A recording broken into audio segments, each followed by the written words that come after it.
Hi, how you doing? Justin here. Welcome to IM-138, which is the Just Use Sound to Improve Now section.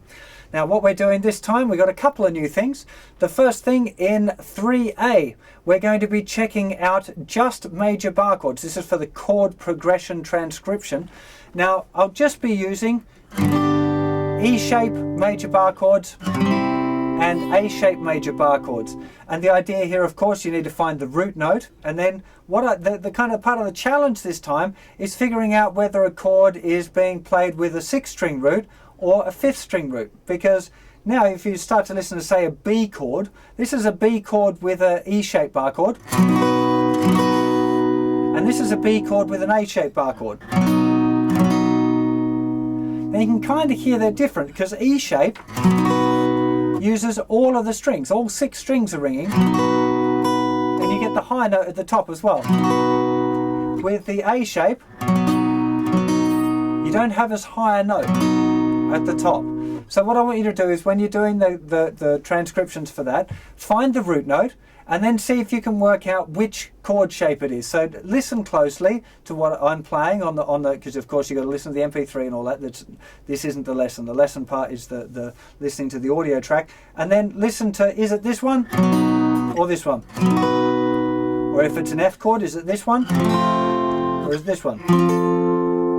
So play one and play the other, and I'm sure it'll be kind of obvious which one it is.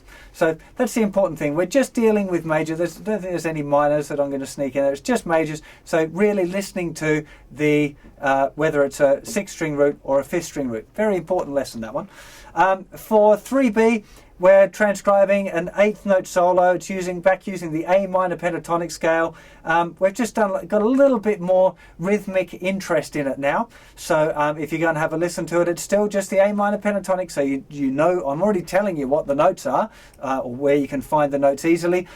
If you can, a really cool thing to do would be to add the rhythm to the tab. So tab out the notes first and then add a rhythm above the notes. Now we've already done enough rhythmic dictation in the last 2 foundation levels for you to be able to do that. So you should have the skills. So let's see if you can apply that rhythmic dictation skills now to a lead guitar that you're going to transcribe, because that's kind of really a big part of the point really for this rhythmic dictation, is being able to apply it to tabs when you're transcribing your own solos. Very, very useful skill indeed. And for 3C, it's almost exactly the same as 2C was, but a little bit more tricky. So we've got a few more syncopated bits, so more rests that are going to fall on the beat, and therefore more notes that are not on the beat.